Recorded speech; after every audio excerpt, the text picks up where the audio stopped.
Selamat pagi anak-anak. Hari ini saya akan melanjutkan video yang ada di channel saya. Nah, sekarang kita akan bahas mengenai materi gelombang. Gelombang ini lanjutan dari materi getaran. Baik, tanpa berlama-lama, Bapak akan bahas apa saja yang dimaksud dengan gelombang, kemudian bagaimana jenisnya. Nanti diakhiri dengan contoh soal dan latihan soal. Semoga dengan video ini kalian bisa belajar di rumah dengan baik, memahami materinya dengan baik. Oke anak-anak, saya akan mulai dengan sebuah pertanyaan seperti ini. Pernah kalian mengikatkan tali pada pohon, kemudian kalian getarkan naik turun talinya. Nah, kira-kira bagaimana bentuk tali yang lurus tadi? Ya, jawabannya kalau kalian memikirkan jawabannya bahwa talinya itu bergelombang atau membentuk gelombang, kalian benar. Jadi seperti ini ilustrasinya anak-anak. Anak-anak naik turunkan tali yang lurus tadi, maka dia akan membentuk sebuah gelombang seperti ini. Nah, gelombang itu apa sih? Gelombang itu ternyata adalah energi getaran yang merambat. Nah, jenis-jenisnya gelombang dibagi menjadi dua, itu berdasarkan energi dan berdasarkan arah rambatnya. Kalau berdasarkan energi, itu ada gelombang mekanis dan gelombang elektromagnetik. Sedangkan berdasarkan arah rambatnya, gelombang itu juga ada dua, ada gelombang transversal dan gelombang longitudinal. Kita bahas satu-satu. Berdasarkan energi, gelombang mekanis. Gelombang mekanis itu adalah gelombang yang memerlukan medium untuk merambat. Contohnya gelombang tali, di mana tali sebagai media untuk merambatnya. Kalau seandainya gelombang air sebagai media untuk merambatnya. Tapi kalau gelombang elektromagnetik itu adalah gelombang yang tidak memerlukan medium untuk merambat. Contohnya gelombang cahaya, anak-anak. Kita bayangkan cahaya matahari yang jauh di sana sampai ke bumi kita itu tidak menggunakan medium untuk merambat. Nah, berdasarkan arah rambatnya, anak-anak harus perhatikan ada dua hal yang perlu kita perhatikan, yaitu bagaimana arah getarnya dan bagaimana arah rambatan gelombangnya. Yang pertama gelombang transversal. Transversal itu di mana gelombang ini arah rambatnya tegak lurus dengan arah getarnya. Maksudnya gini anak-anak. Arah getarnya kan naik turun seperti ini. Kemudian gelombangnya ternyata larinya ke sana. Nah, arah rambatnya ini tegak lurus dengan arah getarnya. Itu disebut dengan gelombang transversal. Contohnya gelombang pada tali tadi. Kemudian ada gelombang air laut. Itu juga termasuk gelombang transversal. Kemudian bagaimana dengan gelombang longitudinal? Gelombang longitudinal itu adalah gelombang arah rambatannya sejajar dengan arah getarnya. Nah, ini mungkin tidak ada di lab kita ya alatnya.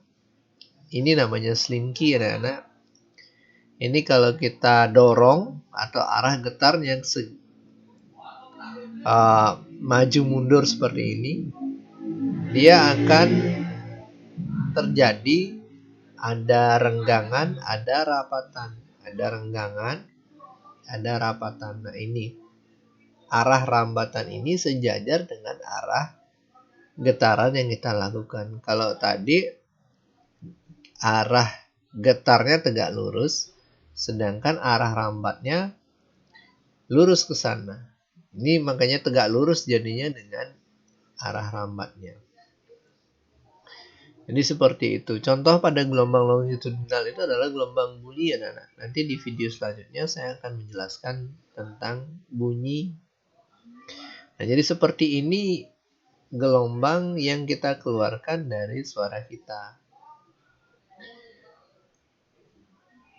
Saya lanjutkan ke besaran-besaran apa saja yang ada pada gelombang atau yang kita bisa ukur dari gelombang.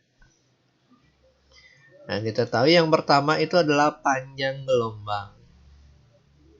Panjang gelombang simbolnya adalah ini, lambda namanya.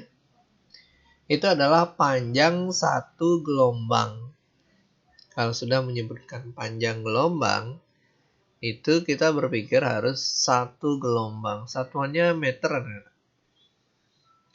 Nah, yang dimana yang dimaksud dengan satu gelombang? Yang satu gelombang itu dimaksudkan ketika gelombang itu membentuk satu bukit dan satu lembah. Mari kita perhatikan gambar ini. Antara A sampai C itu membentuk sebuah bukit. Kemudian C sampai E itu membentuk sebuah lembah. Nah, gabungan antara bukit kemudian lembah itu dinamakan dengan satu gelombang. Nah, panjangnya ini atau A dari titik A ke E ini yang disebut dengan satu gelombang. Itu yang disebut dengan panjang gelombang.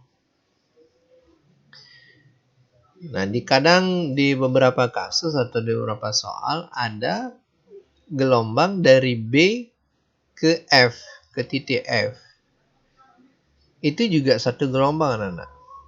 Padahal bentuknya tidak seperti yang tadi. Coba kita perhatikan dari titik B ke titik F. B ke C itu baru setengah bukitnya. Sedangkan C ke E itu full lembah. Nah, setengahnya lagi mana? E ke F. Jadi di sini setengah, di sini setengah. Itu juga jadi satu bukit. Jadi ini setengah, kan jadinya satu. Nah, satu bukit. Sedangkan yang ini lembah. Maka dapat disimpulkan B ke F itu juga disebut dengan satu gelombang. Kalau dari C ke G ya sama jelas seperti tadi. C itu adalah lembah. E, F sampai G itu adalah bukitnya. Jadi C sampai G itu satu gelombang. Nah, jadi itu panjang gelombang. Kemudian kecepatan gelombang. Seberapa cepat gelombang itu bergerak sampai mencapai satu buah gelombang. Satuannya adalah meter per sekon. Sama seperti kecepatan kita berjalan atau berlari. Lanjut, ada periode gelombang. Nah, sama dengan periode getaran yang sudah kita pelajari. Itu adalah waktu yang diperlukan untuk mencapai satu gelombang. Satuannya adalah sekon atau detik. Sedangkan frekuensi itu adalah banyaknya gelombang dalam tiap detik. Berapa gelombang yang terjadi dalam satu detik itu yang disebut dengan frekuensi. Satuannya adalah hertz. Nah, bagaimana hubungannya? Hubungannya itu adalah dalam bentuk rumus-rumus. Anak-anak bisa tulis nanti di buku.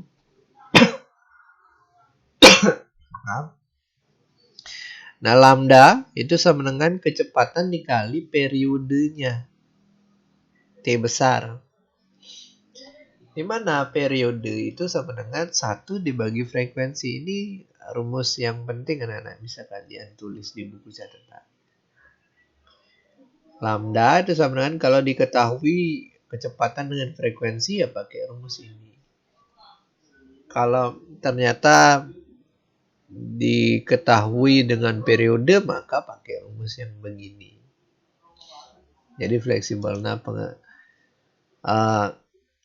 ketentuannya atau keterangannya ada Lambda ini adalah panjang gelombang, V kecepatan, T besar itu periode, F kecil itu frekuensi gelombang.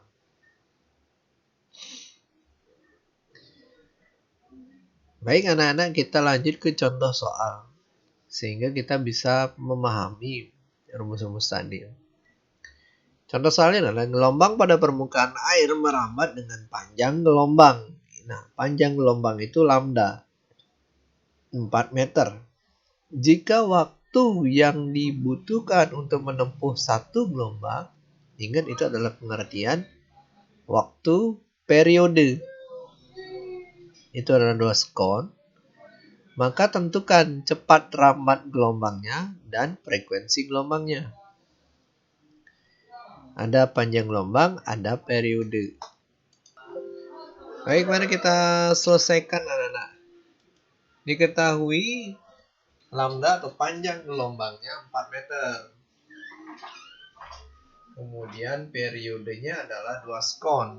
Ditanyakan di soal itu adalah berapa frekuensi, berapa kecepatan. Kita hitung frekuensi menggunakan rumus V sama dengan 1 per T besar. Kita tinggal masukkan, ini adalah 2 sekon. Maka 1 per 2. T itu diganti 2. Jadinya 1 dibagi 2 itu adalah 0,5. Jadi frekuensinya adalah 0,5. Lanjut ke kecepatan gelombangnya, kita masukkan ke dalam rumusnya. V sama dengan lambda dikali dengan F. Lambda atau panjang gelombang itu adalah 4 sesuai dengan yang diketahui di soal. Kemudian frekuensi adalah 0,5. Maka tinggal kita kalikan, hasilnya adalah 2 meter per sekon. Jadi kecepatan gelombang itu adalah 2 meter per sekon. Baik, saya lanjutkan ke contoh soal berikutnya, anak-anak. Perhatikan gambar. Jika panjang bagian gelombang dari titik A ke C itu adalah 40 cm, dan jumlah gelombang dalam 1 detik itu adalah 5 gelombang. Jumlah gelombang dalam 1 detik itu sama dengan frekuensi. Maka hitung kecepatan gelombang tersebut.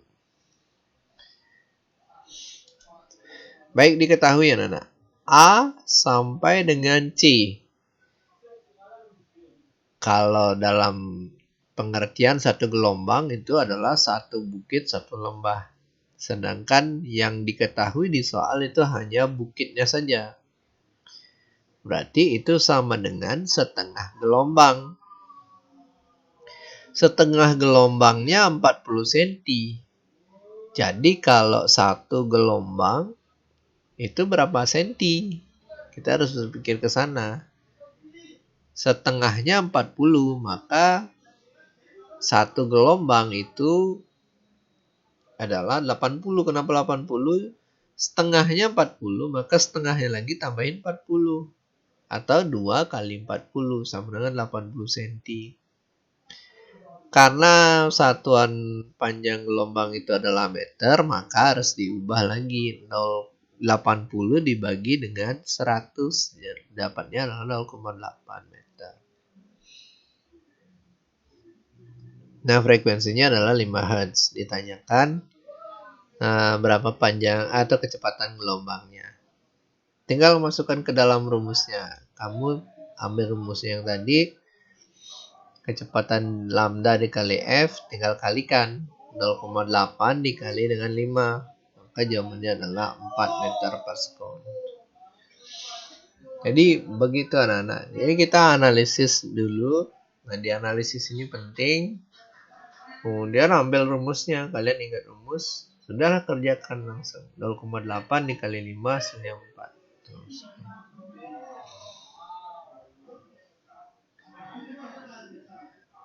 Nah, untuk kalian latihan, mungkin bisa kalian latihan 0,75 meter panjang gelombangnya. Nah, cepat rambatnya adalah 150 meter per sekon. Berapa frekuensinya? F-nya sekarang ditanyakan. Kalian coba tulis jawabannya pada komentar.